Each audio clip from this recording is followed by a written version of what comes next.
चाय के पैन या भगोने दोनों में बना सकते हैं। बिना घी तेल बटर भी बिल्कुल सॉफ्ट बनेगा। दही है, ना ही कोको पाउडर और ना ही अंडा मैदा आटा, फिर भी ये केक बिल्कुल मॉइस्ट बनेगा। केक खराब क्यों होता है और कैसे अच्छा बन सकता है, जिसके लिए बहुत सारे जरूरी टिप्स शेयर किए हैं और बिना ओवन के इसे तवे पर बनाएंगी। और खास बात ये है कि कोई भी बना सकता है। हम बनाएंगे परफेक्ट मेजरमेंट के साथ। यहाँ मैंने 1 कप सूजी लिया है, जिसे मैं ग्राइंडर में डालकर ब्लेंड कर लूंगी, क्योंकि इसे पीसना जरूरी है और महीन पीसिएगा। आपके पास सबसे महीन वाली सूजी है ना, तो आपको पीसने की जरूरत नहीं है। सूजी पीसने के बाद आपको चीनी पीसनी होगी, क्योंकि पिसी चीनी से ही केक बहुत ही अच्छा बनता है। तो जिस ग्राइंडर में मैंने सूजी पीसी थी, उसी ग्राइंडर में मैं चीनी पीस रही हूँ। इसे भी बिल्कुल फाइन पीस लेंगे। और जो थोड़ा सा बचा हुआ रहता है ना, इसके लिड में या फिर इसी जार में इस तरह से स्पैटुला से आप इसे निकाल लेंगे, तो ये आसानी से निकल जाएगा, वेस्ट नहीं होगा। और कुकिंग टाइम ही आप ये सब बर्तन धो लेंगे ना थोड़ा सा पानी से, तो आपको साबुन लगाने की इसमें जरूरत नहीं होगी, क्योंकि इकट्ठे रख देने से जूठे बर्तनों के साथ अच्छे से धोना पड़ता है, जो टाइम वेस्टिंग है। मैंने ली है घर की फ्रेश मलाई, जिससे केक बहुत ज्यादा अच्छा बनेगा। हो सके तो आप फ्रेश ही मलाई लीजिएगा। 1/4 कप मैंने मलाई ली है, यानी 3 से 4 बड़े चम्मच। साथ में गाढ़ा दूध होता है ना, इसे भी लीजिएगा। इसे आप जरूर डालिएगा, जिससे केक बहुत ज्यादा अच्छा बनेगा, मॉइस्ट बनेगा। कुछ प्री प्रिपरेशन कर लेते हैं। तो इसके लिए हमें तवे को पहले प्री हीट करना होगा और बैटर तैयार करने के लिए हमें ये मोल्ड भी तैयार करना होगा। सबसे पहले इसमें बटर पेपर लगाना होगा, ऑयल लगाकर, और फिर बटर पेपर लगाने के बाद भी ऑयल लगाना है। अगर आप ऑयल नहीं लगाएंगे तो केक हमारा बिल्कुल चिपक जाएगा, जल्दी अच्छे से निकलेगा नहीं। हमें मलाई और चीनी को अच्छे से मिक्स करना है और धीरे धीरे से विस्क करें। तो तेज से क्यों नहीं विस्क करना है, क्योंकि ये मक्खन बन जाएगा। केक बैटर को मिक्स करना होता है धीरे धीरे। मलाई को हमें बस थोड़ा सा गर्म करना है, ज्यादा गर्म नहीं करना है। आप इसे इलेक्ट्रिक बीटर से भी कर सकते हैं। अब यहाँ पर मलाई और चीनी जब हम अच्छे से मिक्स कर लेंगे, उसके बाद ही हमें इसमें सूजी डालनी है। सूजी हमें पहले नहीं डालना है, पहले चीनी मलाई को अच्छे से मिक्स करेंगे। अब मैंने इसमें मिक्स किया है कस्टर्ड पाउडर। कस्टर्ड पाउडर के बिना भी ये केक बहुत अच्छा लगेगा। कस्टर्ड पाउडर बिल्कुल ऑप्शनल है, और आप ना कस्टर्ड पाउडर जब मिलाएंगे तो इससे बहुत ही बेहतरीन कलर आता है, साथ में अच्छा फ्लेवर आता है। आपसे मेरी एक हम्बल रिक्वेस्ट है कि आप पूरा वीडियो देखिएगा। अगर आप स्किप करेंगे तो कुछ भी पार्ट आपको समझ में नहीं आएगा। केक बनाते वक्त फिर बहुत दिक्कतें आएंगी, आपकी मेहनत और टाइम दोनों वेस्ट हो जाएगा। अब ये जो टूटी फ्रूटी है, इसमें मैंने मैदे की कोटिंग की है। मैदे की कोटिंग करने से क्या होगा कि ये नीचे नहीं बैठेंगे। वीडियो जरा भी पसंद आया हो तो लाइक शेयर सब्सक्राइब जरूर करें। जिन्होंने अब तक मेरे चैनल को सब्सक्राइब नहीं किया है, चैनल को सब्सक्राइब कर लें, जिससे आपके लिए मैं ऐसे ही टिप्स और हैक लाती रहूंगी और आपसे ये सारे टिप्स और हैक और न्यू रेसिपीज मिस ना हो।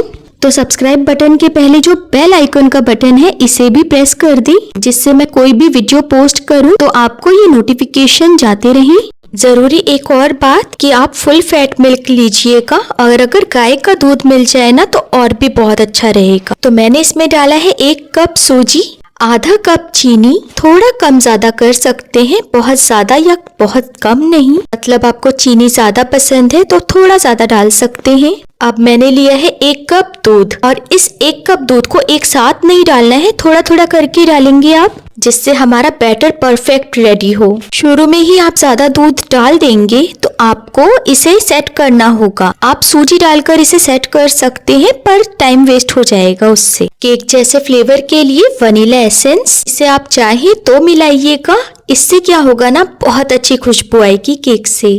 पर इसके बिना भी केक बहुत अच्छा बनेगा। इसका जो बैटर है ना, इस तरह से ही कंसिस्टेंसी में होना चाहिए, बहुत ज्यादा गाढ़ा नहीं, यानी बहुत ज्यादा थिक नहीं और बहुत ज्यादा पतला थिन नहीं। जैसे कि मैं अब बताते चल रही हूँ आपको कि केक खराब कैसे हो सकता है। तो अगर आप इनो डालने के बाद या फिर बेकिंग सोडा बेकिंग पाउडर डालने के बाद ये मिस्टेक्स करते हैं, यानी कि आप इस तरह से ना बहुत ज्यादा इसे चला देंगे, बहुत ज्यादा दूध मिक्स करते जाएंगे, आप सोचेंगे कि कंसिस्टेंसी बराबर नहीं आ रही है, तो इसीलिए कंसिस्टेंसी का पहले ही आपको ध्यान रखना होगा इनो डालने से पहले। तो एक गलती मुझसे यहाँ पर हुई। केक को इस तरह से डेकोरेट करना चाहे तो कर सकते हैं, मैं यहाँ पर एक पॉइंट आपको और बता रही हूँ, तवा अगर पतला है तो आपको स्टैंड रखने की जरूरत है, अगर मोटा है तो आपको स्टैंड रखने की जरूरत नहीं है। ऐसे ही इसे बेक कर सकते हैं। एक आपको और खास बात ध्यान रखने की जरूरत है कि ढक्कन आपको पहले से ही सेट करना होगा। इससे क्या होगा कि केक हमारा परफेक्ट बराबर बेक होगा।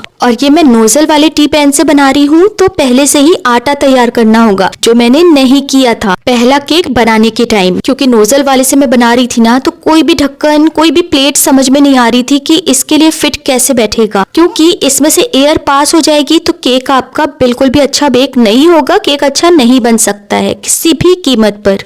जैसा कि आप देख सकते हैं मेरे साथ हुआ, तो मैंने आटे को इस तरह से लगा दिया, पर केक बीच में बनाने के टाइम पर ये सब मैंने पहले रेडी नहीं किया था। आपको ये सब पहले रेडी रखना है। आटा लगाने के बाद आपको मेक श्योर करना होगा कि ये टाइटली बंद है या नहीं। और तवा प्रीहीट करने के लिए आपको 10 मिनट लगेंगे मीडियम फ्लेम पर। और जब आप इसे रख देंगे तो बेक करने के बीच में आपको इसे जरूर से चेक करना होगा, जैसे मैंने चेक किया था। इतना कुछ कोशिश करने के बाद भी मुझसे केक ये अच्छा नहीं बन पाया था, इस नोजल वाले टी पैन की वजह से। देखने में अच्छा नहीं था पर खाने में ये बहुत अच्छा लग रहा था, क्योंकि मैंने इसे बिल्कुल भी जलने नहीं दिया था। बीच बीच में मैं चेक करती गई। बीच बीच में आपको भी इसे जरूर से चेक करना होगा। अब आटा लगाया था, चेक किया, तो दोबारा से मैंने आटा लगाया और आपको ये मैं दिखा रही हूँ कि किस तरह से आपको ये प्रॉपर आटा इस तरह से लगाना है। ऐसा आप तब करेंगे जब आप नोजल वाले टी पैन से ये बनाएंगे। मैंने सोचा कि ये वीडियो आपसे जरूर से शेयर करूं, क्योंकि किसी किसी के पास नोजल वाला टी पैन ही होता है। इसमें कैसे परफेक्टली बेक कर सकते हैं केक को, तो ये मैं आपको इस वीडियो में बता रही हूँ। अब कंगाली में आटा गीला कि आटा कम हो गया था मुझसे, क्योंकि ये सब मैंने बहुत ही हड़बड़ी में किया था। केक पक रहा था और इधर मैं ये सब तैयारी कर रही थी। तो इस वीडियो को बनाने का मेरा मेन पर्पस यही है कि आपसे केक खराब ना हो, आपका टाइम बचे, आपकी मेहनत खराब ना हो।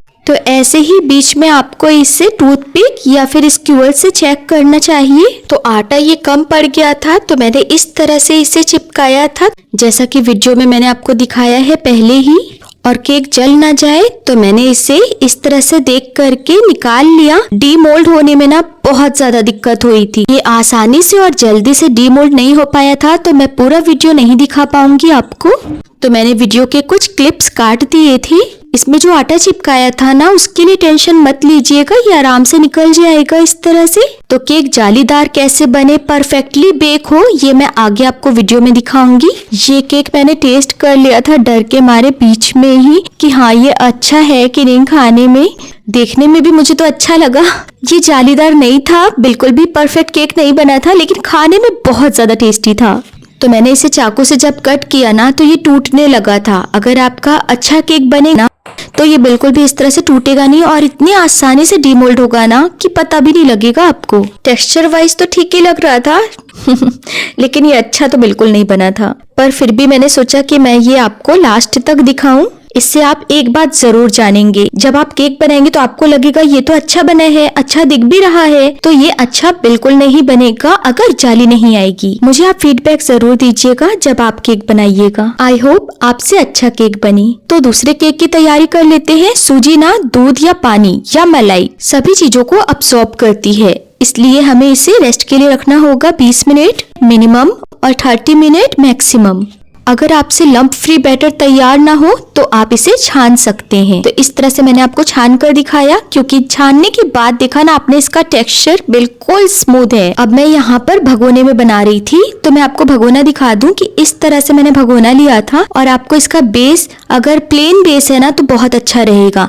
इस तरह से आपको भगोना नहीं लेना है, क्योंकि केक फिर अच्छा नहीं बन पाएगा, अच्छे से ना आंच लग नहीं पाएगी गैस की। ये सब चीजें आप बैटर बनाने से पहले ही रेडी रखिएगा। और इसका ढक्कन चेक जरूर कर लीजिएगा कि प्रॉपर ढक्कन बैठ रहा है या नहीं, यानी ठीक से बंद हो रहा है या नहीं। मैंने कांच की लिड से बनाया है, आप इसे स्टील या फिर एल्यूमिनियम के भी ढक्कन से बना सकते हैं। और स्टैंड के लिए आप उल्टी प्लेट या फिर कटोरी को उल्टी करके रख सकते हैं। गैस की आंच है, इसे आपको धीमा ही रखना है शुरू से अंत तक। अब डेकोरेशन के लिए काजू को मैंने अलग किया था, सजाने के लिए अच्छा लगेगा, तो आप इसे पहले ही कर लें। अब जिस मोल्ड में बनाएंगे यानी भगोने में मैंने बनाया था, तो इसे ऑयल से मैं ग्रीस कर लूंगी। बटर पेपर में मैंने क्या किया था, इस केक के वक्त ये बटर पेपर के ऊपर ऑयल नहीं लगाया था, जिसकी वजह से थोड़ी दिक्कत हुई थी। पर अगर आप बटर पेपर पर ऑयल लगाएंगे, बटर पेपर आसानी से निकल जाएगा। एक बात आप जरूर ध्यान रखें कि मलाई गरम ही लेना है, क्योंकि ज्यादा विस्क करने से ये मक्खन बन जाएगा। अब यही सारी चीजों को मिक्स करेंगे। ड्राई फ्रूट्स आप अपने अकॉर्डिंग ले सकते हैं। मैंने तरबूजे की बीज, टूटी फ्रूटी, क्रैनबेरी लिया है।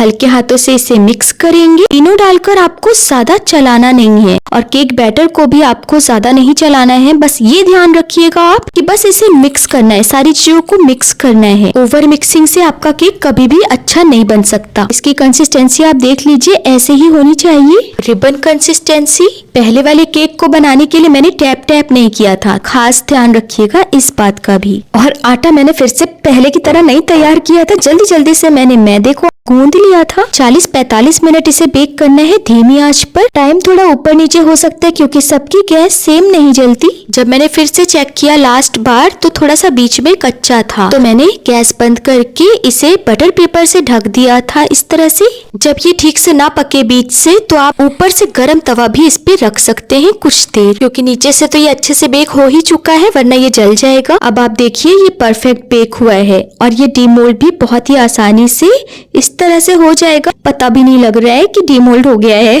और ये बर्तन भी हमारा बिल्कुल भी केक बेक करते वक्त जला नहीं। बटर पेपर में मैं ऑयल लगाना भूल गई थी, पर ये फिर भी निकल गया था, पर ज्यादा आसानी से निकल जाएगा जब आप बटर पेपर पर ऑयल लगाएंगे। और देखिए ये बिल्कुल जालीदार, परफेक्ट बिल्कुल जालीदार बना है। बहुत ज्यादा मॉइस्ट भी था और बहुत ज्यादा सॉफ्ट बना था। सोडा ज्यादा नहीं डालना चाहिए, क्योंकि आप सोचेंगे कि केक बहुत अच्छे से फूलना चाहिए, पर क्या होगा ना, सोडे से टेस्ट खराब हो जाएगा। ज्यादा कोई भी चीज आप डालेंगे, बैलेंस में नहीं डालेंगे, तो केक खराब हो जाएगा, या फिर कोई भी चीज। मैं इसे कट करके दिखा रही हूँ कि आप देख ही सकते हैं कि कितना सॉफ्ट बना था ये। जब केक ठंडा हो जाए थोड़ा, तभी इसे डीमोल्ड करें। और केक बेक करते वक्त चेक जरूर करें, जब टूथपिक बिल्कुल क्लियर आए, हाथ में ना लगे ना, तभी आप समझ जाए केक परफेक्ट बेक हो चुका है। लिड में इस तरह से, अगर आप कांच वाला लिड यूज कर रहे हैं, तो आटा लगाना इस तरह से बहुत जरूरी है, जिससे एयर पास ना हो। अगर एयर पास होगा ना, तो केक बन नहीं सकता है अच्छा। और जब केक बेक होते होते थोड़ा सा कलर आ जाए ना साइड में, तभी आप ये आटा निकाल दें बीच में। तो अब आप भी इस केक को इस टिप्स और ट्रिक्स से बनाइए इस न्यू ईयर और क्रिसमस पर। मैं गारंटी लेती हूँ आपसे केक बहुत अच्छा बनेगा।